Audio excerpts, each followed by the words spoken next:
TRTV official నేను మీ అనిల్ అందరికీ good evening. ఈ రోజు అయితే గుడ్ ఈవినింగ్ వార్తలు అయితే మనమైతే ఉన్నాము. ఈ రోజు ప్రధానంగా ఎటువంటి వార్తలు వచ్చాయి, ఈవినింగ్ సంబంధించిన వార్తలు ఏమున్నాయి, ఈ రోజు మార్నింగ్ నుండి ఇప్పుడు జరుగుతున్న ప్రజాప్రతినిధులు కావచ్చు లేకుంటే వాళ్ళు చేస్తున్న చర్చలు ఏమున్నాయి అనేది ఒకసారి అయితే తెలుసుకునే ప్రయత్నం అయితే చేద్దాము. ఈ రోజు ప్రధానంగా మనకి దిశలో అయితే ఈవినింగ్ ఎడిషన్ లో అయితే ఒక వార్త అయితే ప్రధానంగా అయితే కనబడతా ఉంది. అది బట్టి విక్రమార్కు మరియు వీళ్ళైతే ఒకసారి ఎక్కడికి వెళ్ళారని ఒకసారి చూద్దాం. మీ బాధను అర్థం చేసుకోగలం.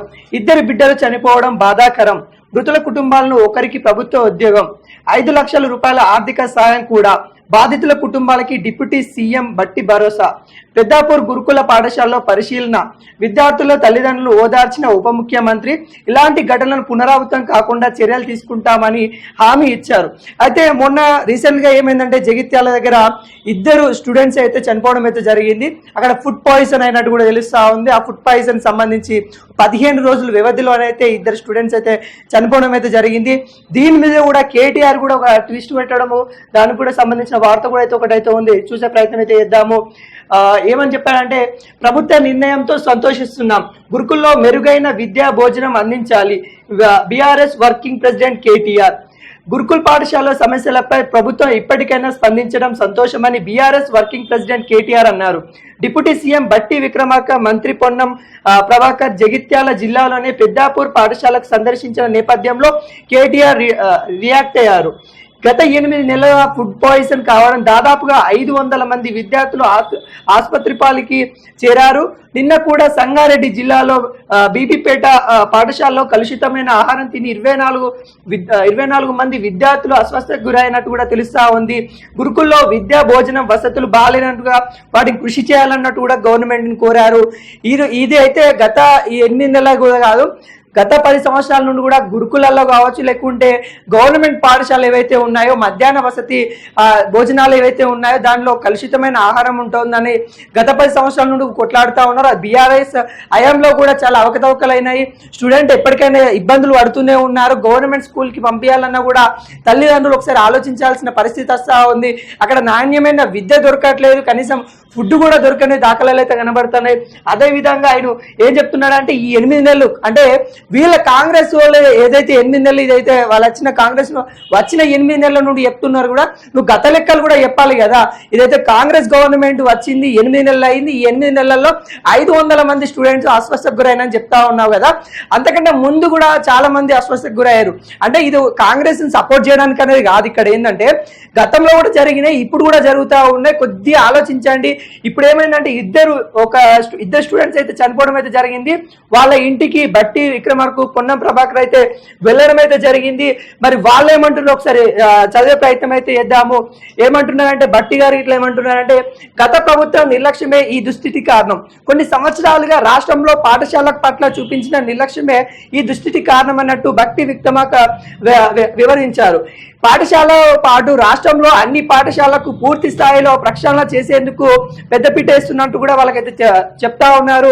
అదేవిధంగా పెద్దాపూర్ గురుకుల పాఠశాలలో పెండింగ్ లో పనులు వెంటనే పూర్తి చేయాలని అధికారులకు ఆదేశించినట్టుగా, ఇందుకు అవసరమైన నిధులు కేటాయించాలని, రాష్ట్ర చరిత్రలోనే మునిపెన్నడూ లేని విధంగా స్కూల్ డెవలప్మెంట్ కోసము 5,000 కోట్ల నిధులు తాము ప్రభుత్వం కేటాయించిందని, విద్యార్థులకు పౌష్టికాహారం అందేలా చూసుకోవాలని బాధ్యత అధికారులు అన్నట్టు కూడా, ఆహారంతో పాటు విద్యార్థులకు అవసరమైన మౌలిక సదుపాయాలు, బెడ్షీట్లు అందించాలని ఆదేశించారు. స్కూల్ కు అవసరమైన వసతులు చెక్ చేస్తూ లిస్టులు కూడా చేయాలన్నట్టుగా సూచించడం అయితే జరిగింది. ఈరోజు అయితే బట్టి విక్రమకుమార్లు ఎవరైతే ఉన్నారో వాళ్ళ కుటుంబాన్ని సందర్శించి, ఎవరైతే ఫ్యామిలీస్ 2 పిల్లలు చనిపోయిన ఫ్యామిలీస్ అయితే ఉన్నారో వాళ్ళ ఒక్కొక్క కుటుంబానికి 5 లక్షల రూపాయలు, అదే విధంగా వాళ్ళ ఇంట్లో ఒక గవర్నమెంట్ జాబ్ ఇస్తామన్నట్టు కూడా చెప్పడం అయితే జరిగింది. అదే విధంగా ఇలాంటి ఘటనలు పునరావృతం కాకుండా కూడా చూసుకుంటామన్నట్టుగా బట్టి విక్రమార్క చెప్పినట్టు కూడా తెలుస్తా ఉంది. ఒకసారి దిశ ఏమని రాసింది ఒకసారి అయితే చూద్దాం. ఎంతో భవిష్యత్తులు ఉన్న 2 విద్యార్థులు, గురుకుల విద్యార్థులు చనిపోవడం బాధాకరమని డిప్యూటీ సీఎం బట్టి విక్రమార్క విచారం వ్యక్తం చేశారు. వారి తల్లిదండ్రుల బాధను తాము అర్థం చేసుకోగలమని ఇవాళ జగిత్యాల జిల్లా మెట్టుపల్లి మండలం పెద్దాపూర్ గురుకుల పాఠశాలలో పొన్నం ప్రభాకర్ తో కలిసి ఉప ముఖ్యమంత్రి సందర్శించడం, ఇటీవల ఈ పాఠశాలలో విద్యార్థులు ఘనాదిత్య అనిరుద్ మృతి చెందడానికి గల కారణాలు స్టూడెంట్ నుండి అడిగి తెలుసుకున్నారు. ఇద్దరు విద్యార్థుల మరణం, నలుగురు అస్వస్థ ఘటనపై గురుకుల పాఠశాల ఇన్ఛార్జ్ ప్రిన్సిపల్ మహేందర్ రెడ్డిని విచారించారు. అక్కడ ఉన్న వసతి ఇబ్బందులతో వివరణలు ఆరా తీసి గురుకుల పాఠశాలలో విద్యార్థుల తల్లిదండ్రులతో సమావేశమైనట్టు, ఈ సందర్భంగా కంటతడి పెట్టిన తల్లిదండ్రులు బట్టి ఓదార్చినట్టు కూడా తెలుస్తా ఉంది. చిన్నారు మృతి బాధాకరమని, వారి తల్లిదండ్రులు ఆదుకుంటామని, చనిపోయిన కుటుంబాలకి 5 లక్షల రూపాయల పరిహారంతో పాటు కుటుంబంలో ఒకరికి ఉద్యోగం కల్పిస్తామని హామీ ఇచ్చారు. ఇకపై ప్రతి స్కూల్లో అత్యవసర మందులతో పాటు పారామెడికల్ స్టాఫ్ ఉండేలా చూస్తామని, విద్యార్థుల ఆరోగ్యం పట్ల ప్రత్యేక శ్రద్ధ వహిస్తామని హామీ ఇచ్చారు. ఇక నుండి ఎమ్మెల్యేలు, మంత్రి ప్రతి నెల ఒకసారైనా విద్యా హాస్టల్ సందర్శించాలని, వారితో కలిసి భోజనం చేయాలని సూచించారు. ఈ సందర్భంగా డిప్యూటీ సీఎం బట్టి విక్రమార్క, మంత్రి పొన్నం ప్రభాకర్, ఎమ్మెల్సీ జీవన్ రెడ్డి విద్యార్థులతో కలిసి భోజనం చేశారు. విద్యార్థులు పౌష్టికాహారం అందేలా చర్యలు తీసుకుంటాము, ధరలకు అనుగుణంగా డైట్ ఛార్జెస్ పెంచుతామన్నట్టు కూడా తెలుస్తా ఉంది. అయితే బట్టి విక్రమార్క ఏదైతే చెప్పారో నిజంగా ఎమ్మెల్యేలే కాదు, ఏం చేయాలంటే ఎంపీటీసీలు, జెడ్పీటీసీ ప్రతి గ్రౌండ్ లెవెల్లో ఉన్న అధికారులతో సహా ప్రతి అక్కడ దగ్గరలో ఉన్న ఎవరైనా కానీ వెళ్ళి ఎటువంటి పౌష్టికాహారం అందుతా ఉంది, ఇక్కడ ఉన్న వసతి గృహాలు కావచ్చు, లేకుంటే స్కూల్ కావచ్చు, గవర్నమెంట్ స్కూల్ కావచ్చు, ఏవైనా కానీ ఒకసారి సందర్శించాలి. ప్రతి నెలకు కాదు, వీక్లీ 2 టైమ్కి అయితే అక్కడికి వెళ్ళి అక్కడ ఎటువంటి అందుతున్నాయి అనేది కూడా అక్కడ చూడాలి. చూసి మరి నిజంగా మనం గత కొద్ది రోజులు అయితే చూస్తా ఉన్నాము, కారంతో పెడుతున్న విద్యార్థులకి ఫుడ్ కూడా చూసాము. అదైతే గవర్నమెంట్ స్కూళ్ళల్లో కారం వేసి పెడుతున్న అది కూడా న్యూస్ అయితే మన టీఆర్టీవీలో కూడా రావడం అయితే జరిగింది. ఇలాంటి పునరావృతం కాకుండా గవర్నమెంట్ స్కూల్లో పౌష్టికాహారం అందే విధంగా చూసుకోవాలి. ఇలా మనకి ఆ పౌష్టికాహారం లోపంతం కాదు, మొన్న కూడా రీసెంట్ ఒక వార్త అయితే వచ్చింది, పాము కాటుకు గురై కూడా ఒక విద్యార్థి చనిపోవడం అయితే జరిగింది. విద్యా వ్యవస్థకి వీళ్ళు ఘనంగా చెప్పుకుంటా ఉన్నారు, మేము 5,000 కోట్ల రూపాయలు కేటాయించినామని. 5,000 కోట్లు కాదు, ఇంకెక్కువ కేటాయించాలి. ఎందుకంటే 7% అది ఎటు సరిపోదు. చాలా స్కూళ్ళు కానీ భవనాలు లేవు, వాష్రూమ్స్ లేవు, చాలా ఇబ్బందులు పడుతూ ఉన్నారు. గవర్నమెంట్ స్కూల్కి పంపించాలంటే ఇక తల్లిదండ్రులు ఒకసారి ఆలోచించే పరిస్థితి తీసుకొని వస్తూ ఉన్నారు. ఇంకా కొన్ని స్కూళ్ళల్లో అయితే తెలుగు మీడియమే ఇంకా కొనసాగుతూ ఉంది. కార్పొరేట్ విద్య అన్నారు, కార్పొరేట్ విద్య అయితే ఎక్కడ అందట్లేదు. ప్రతి మండలానికి కూడా ఇంటర్నేషనల్ స్కూల్స్ అన్నారు. అదే విధంగా ఇంటర్నేషనల్ స్కూల్స్ తీసుకొని రావాలి. ఇప్పటికైనా ఆ బడ్జెట్ ఎటు సరిపోదు, 5,000 కోట్లు స్టూడెంట్స్ సరిపోదు. ఎందుకంటే టీచర్స్కి ఇవ్వాలి, అక్కడ ఉన్న ఫండ్స్కి ప్రతి ఒక్కరికి ఇవ్వాలి.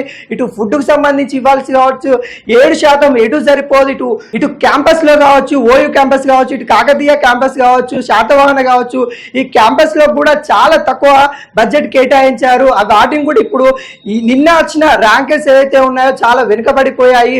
ఏదైతే ఆల్ ఇండియా స్టేట్ యూనివర్సిటీలో ప్రకారం ర్యాంకులు తీసుకొని వస్తే మన తెలంగాణలో ఉన్న యూనివర్సిటీలకు ర్యాంకులు పడిపోయిన దాఖలాలు కనబడతా ఉన్నాయి. ఇంకా మెరుగైన దిశగా తీసుకెళ్లాలని కూడా మనమైతే కాంగ్రెస్ గవర్నమెంట్ అయితే కోరుకుంటా ఉన్నాము.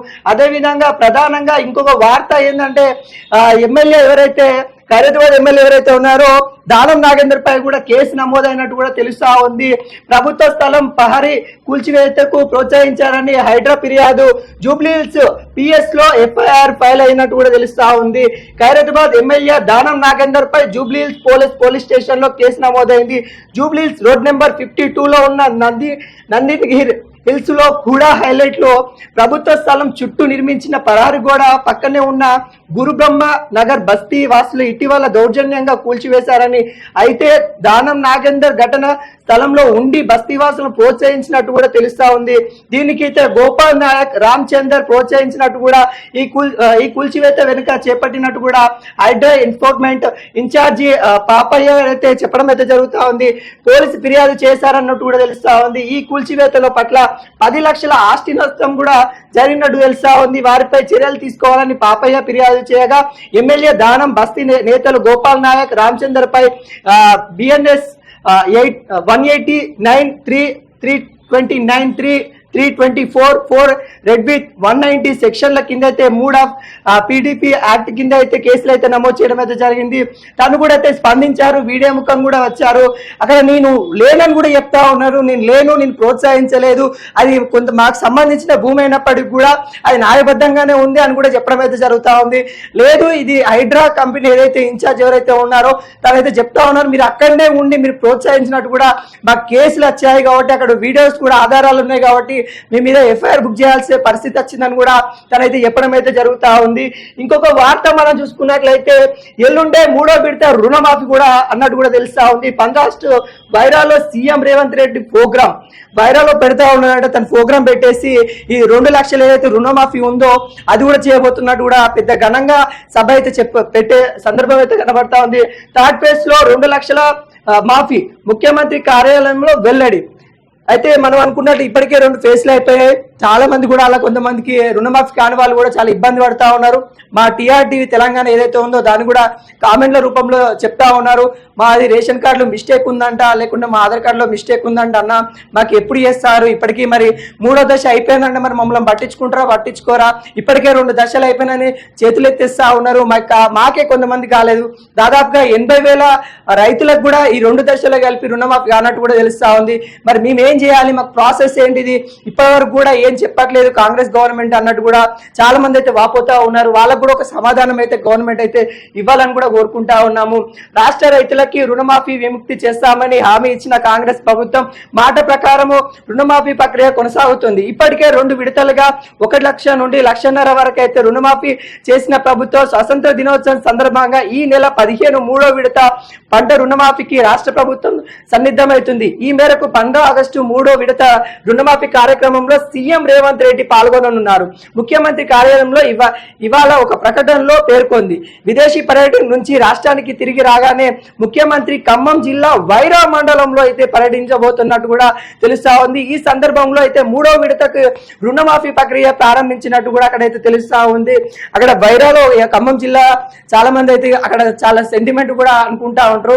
అక్కడనే సందర్శించేసి అక్కడ రైతులకు సంబంధించిన కొన్ని సమస్యలు కూడా రేకెత్తుతున్నాయి. ఎందుకంటే బార్డర్లో ఏవైతే తెలంగాణ బార్డర్లో అటు భద్రాచలం కావచ్చు, ఇటు ఖమ్మం కావచ్చు, ఏవైతే కొన్ని మండలాలు అయితే కలిపారో వాటి మీద కూడా ఒక ఇష్యూ రేవెత్తుంది కాబట్టి స్వయంగా ఆయన అక్కడికి వెళ్లే పరిస్థితి కూడా కనబడుతుంది. అక్కడ మండలాలను కూడా విజిట్ చేసే పరిస్థితి కనబడుతుంది.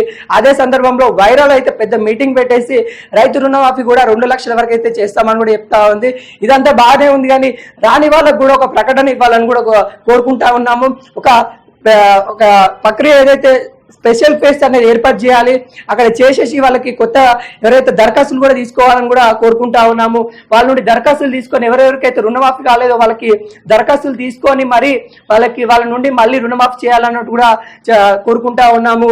అదే విధంగా ఈ రోజు అయితే మనము ఏదైతే వస్తువులలో వాడుకునేది, ముఖ్యంగా కూరలలో వాడుకునేది అయితే అల్లం వెల్లుల్లి పేస్ట్ గురించి కూడా ఒక కథనం అయితే వచ్చింది. దీనికి సంబంధించిన వీడియో ఫుటేజ్ కూడా ఉంది, మీకు చూపించే ప్రయత్నం చేస్తా. కాళ్ళతో తొక్కుతూ అల్లం వెల్లుల్లి పేస్ట్ తయారీ హైదరాబాద్ లో వెలుగు చూసిన దారుణం. సోషల్ మీడియాలో వీడియో వైరల్ అవుతున్నట్టు కూడా తెలుస్తా ఉంది. ఇది ఎంత ఘోరం అంటే చాలా, ఇదేదైతే ఆ వీడియో చూస్తే ఇంకోసారి మీరు బయట అల్లం వెల్లుల్లి పేస్ట్ కొనరు. ఆ వీడియో మీకు చూపించే ప్రయత్నం కూడా చేస్తాను. ఒక బాలుడు అనే వ్యక్తి ఏం చేస్తుందంటే ఆ పేస్ట్ ఏదైతే వెల్లుల్లి అంటారు కదా, ఆ వెల్లుల్లిని కాళ్ళతో ఆ పొట్టు తీయకుండా వెల్లుల్లిని తొక్కేస్తా ఉన్నాడు అన్నమాట. ఆ తొక్కినవి కూడా ఏం చేస్తా ఉన్నారు, క్లీన్ చేయడానికి నాసికరమైన వాటర్ యూజ్ చేస్తా ఉన్నారు. ఆ వాటర్ లో కాలేసి తొక్కుతా ఉన్నారు. అది ఎంత ఘోరంగా ఉందంటే అది చూడడానికి కూడా చాలా భయంకరంగా ఉంది. అసలు అలాంటి పేస్ట్ తింటున్నారా ఏంటి, అది ఇంకోసారి బయట కొనడానికి కూడా మనం భయపడే విధంగా అయితే ఆ పేస్ట్ అయితే ఉంది. ఒకసారి ఆ వీడియో మీకు చూపించే ప్రయత్నం అయితే చేస్తాను. ఇగో ఆ వీడియో చూద్దాం ఒకసారి. ఎంత ఘోరంగా ఉందంటే ఆ వీడియో. ఆ పేస్ట్ ఇంకోసారి మనం బయట కూడా అలాంటి పేస్ట్లు కొనాలన్న ఆలోచన కూడా మనకు రాదు. అంత అతి ఘోరంగా ఉంది. ఇగో ఈ పిల్లోడు కాళ్ళతో తొక్కుతా ఉన్నాడు. అది తొక్కి దాన్ని మళ్ళా పేస్ట్ చేసి అమ్ముతా ఉన్నారు అక్రమంగా. ఇది మల్లక్పెల్ల శంకర్ నగరంలో జరిగిన ఘటన ఇది. అక్కడ ఒక ఇక చూడు ఖరాబ్ అయినవి కూడా పేస్ట్ చేస్తూ ఉన్నారు. మన కాడికి వచ్చేసరికి అంత బాగానే ఉంది అనుకొని మనం ఇక చికెన్ మటన్ వండినప్పుడు అయితే ఇంకా కొంత ఎక్కువ పేస్ట్ చేస్తారు. ఇగో వాటర్ ఎంత గలీజ్ ఉన్నాయి చూడరు వాటర్, మరి దారుణం. ఇదే పేస్ట్ వాళ్ళకి తినబెట్టాలి. ఆడ ఎవరైతే వాళ్ళు ఉన్నారో ఆ చిన్న పిల్లలతో కూడా పని చేపిస్తూ ఉన్నారు. మరి అది ఏమి యాజమాన్యమో ఏమి అర్థం అవ్వట్లేదు. అల్లం వెల్లుల్లికి సంబంధించిన ఫ్యాక్టరీ అంటే అది. మరి దానికి సంబంధించిన దాని మీద అయితే అధికారులు అయితే చర్యలు తీసుకుంటామని కూడా చెప్తా ఉన్నారు. చర్యలు తీసుకోవాలి, కట్టుదిట్టమైన ఇలాంటి ఏవైతే నాసి రకం ఏవైతే ఉన్నాయో అవి మార్కెట్లోకి రాకుండా కూడా చూసుకోవాలి. అదే ఒకసారి చదువుదాం, అసలు ఏం జరుగుతూ ఉందో అక్కడ తెలుసుకునే ప్రయత్నం అయితే చేద్దాము. పని ఈజీగా అవుతుందని, టైం సేవ్ అవుతుందని రెడీమేడ్ అల్లం వెల్లుల్లి పేస్ట్ వాడుతున్నారా? అయితే తస్మత్ జాగ్రత్త. హైదరాబాద్లోనే అయితే నడిబొడ్డున దారుణ ఘటన వెలుగులోకి వచ్చింది. ఓ కంపెనీలో ఓ వ్యక్తి కాళ్ళతో తొక్కుతూ అల్లం వెల్లుల్లి పేస్ట్ తయారు చేస్తున్న ఘోరం బయటకు వచ్చింది.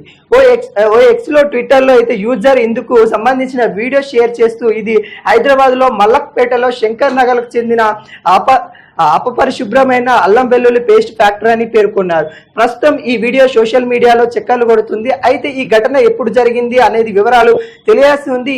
ఇందులో చిన్నారులతో పాటు అల్లం వెల్లుల్లి పేస్ట్ తయారు పనులు చేస్తున్నట్టు కూడా తెలుస్తా ఉంది.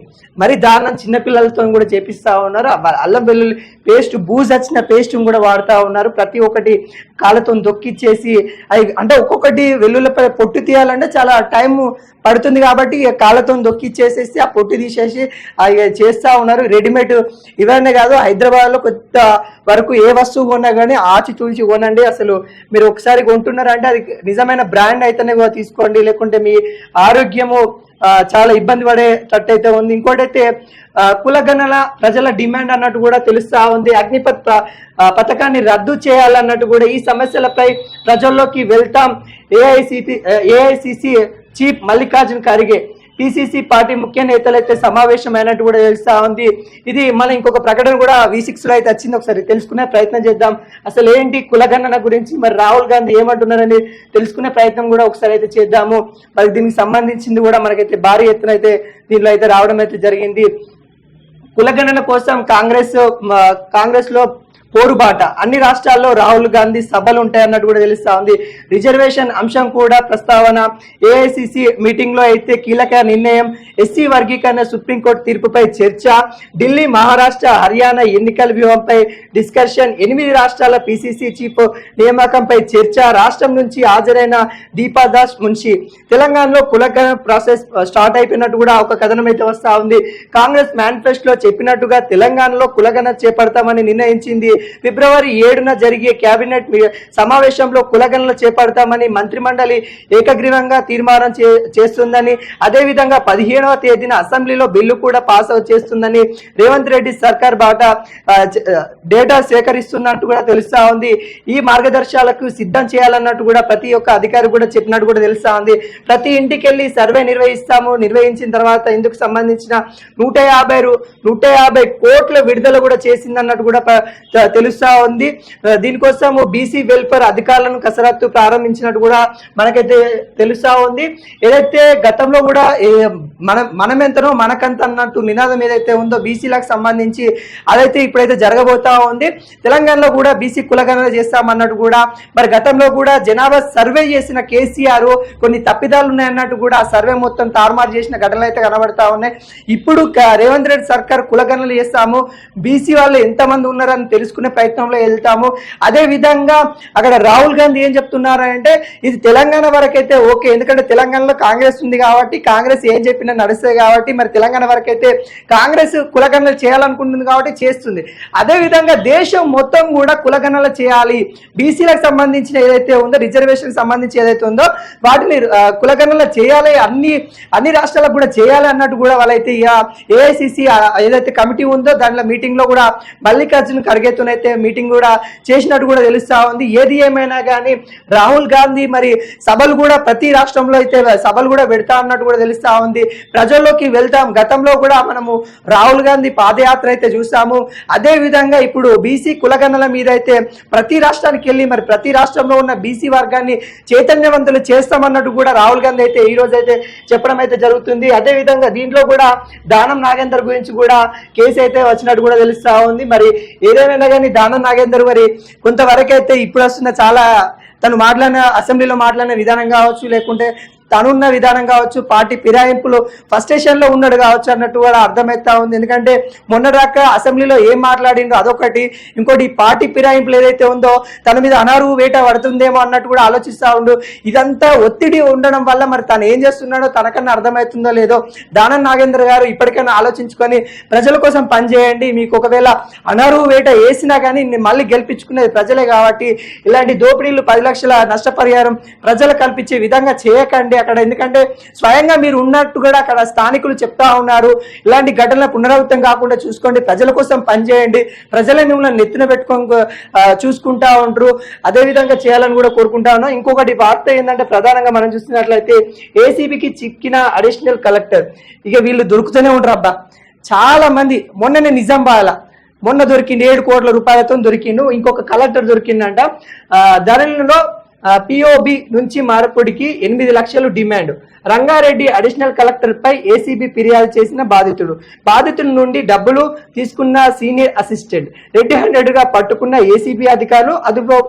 అదనపు కలెక్టర్ నివాసంలో కొనసాగుతున్న సోదాలు 16 లక్షల నగదు స్వాధీనం చేసుకున్న ఆఫీసర్లు.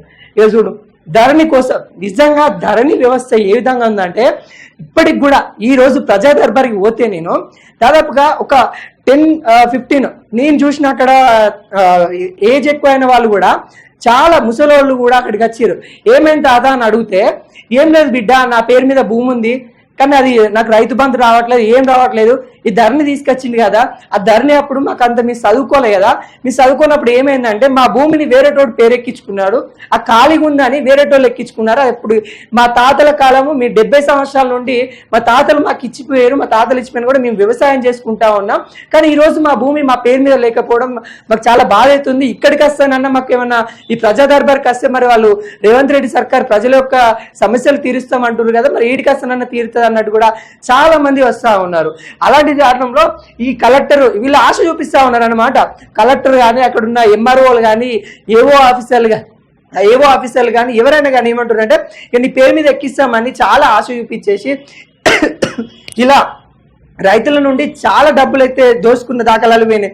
ఏం చేసిరంటే రైతులు కొంతమంది గతంలో కూడా ఒక వార్తలు అయితే చాలా నేను వార్తలు చదివిన ఏంటంటే వాళ్ళ యొక్క భార్య ఏవైతే పుస్తెలతాళ్ళు ఏవైతే ఉంటాయో ఇంట్లో డబ్బులు లేవు, మరి భూమిని కాపాడుకోవాలి.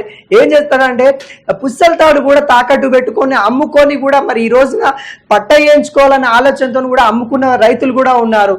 అండ్ ఈ రైతుల పేరు మీద వాడుకొని చాలా మంది ఎదిగిన వాళ్ళు ఉన్నారు కానీ నిజంగా రైతునైతే ఎదగనిస్తలేరు ఎక్కడ. చాలా వరకు రైతుని ఇటు ఫర్టిలైజర్ షాప్ వాళ్ళు కావచ్చు, ఇటు చూస్తే మార్కెట్ వ్యవస్థ కావచ్చు, ప్రతి ఒక్కటి కానీ అక్కడ రైతును ముంచే కార్యక్రమాలు చేస్తూ ఉన్నాయి కానీ రైతుకు న్యాయం చేసే గవర్నమెంట్లు అయితే ఎక్కడ కూడా కనబడట్లేదు. ఇప్పుడైనా కాంగ్రెస్ గవర్నమెంట్ వచ్చింది కదా, మరి ఇప్పుడైనా వీళ్ళైనా చేస్తారా అంటే మరి వీళ్ళు కూడా చేసే దాఖలాలు కూడా మనకేం కనబడతలేవు. మొత్తానికైతే ఈ వార్తలు అయితే ప్రధానంగా వచ్చింది. ఇంకొకటి రామ్దేవ్ బాబా మీద ఒక వార్త వచ్చింది, మరి ఒకసారి చూసే ప్రయత్నం చేద్దాం. రామ్దేవ్ బాబాకి సుప్రీంకోర్టు ఊరట కూడా ఇచ్చిందంట. తప్పుదోవ పట్టించే యాడ్స్ కేసులో మూసివేత చేశారు. పతంజలి సంస్థ హెచ్చరించిన ధర్మస్థానం. అంటే తన మీద ఇంతకుముందు ఒక కేసు అయితే ఉంది, ఏదైతే యాడ్స్ చేస్తా ఉన్నారో ప్రతి ఒక్కరిగా తన యొక్క బోర్డ్స్ ఉంటాయి చూసావా, స్ప్రింగ్ లెక్క ఇట్లా మలిగించి మొత్తం యాడ్ చేస్తా ఉన్నారు అనమాట. ఈ యాడ్స్ కి సంబంధించిన ఇవి వాడితే ఇలా అవుతారు, లేకుంటే ఈ జుట్టు పెరగాలంటే ఈ ఆయిల్ వాడాలి అని కొన్ని ప్రజలను పట్టించే యాడ్స్ చేసిండు అతను. కాబట్టి తన మీద అప్పుడు కేసు అయితే అయ్యింది. మరి ఆ కేసును ఈ రోజు అయితే మూసివేసినట్టు కూడా తెలుస్తా ఉంది, క్లోజ్ చేసినట్టు కూడా మనకైతే తెలుస్తా ఉంది. ఇక ఇప్పటి ముచ్చట్లయితే ఇవైతే ఉన్నాయి. మరి రేపు కూడా మీ ముందుకి అనేక వార్తలు తీసుకొని వస్తూనే ఉంటాము, చూస్తూనే ఉండండి. మన టీఆర్ టీవీని అఫీషియల్ గానీ టీఆర్ టీవీ తెలంగాణ కానీ మీ యొక్క ప్రోత్సాహం మాకు ఉండాలని కోరుకుంటున్నాను.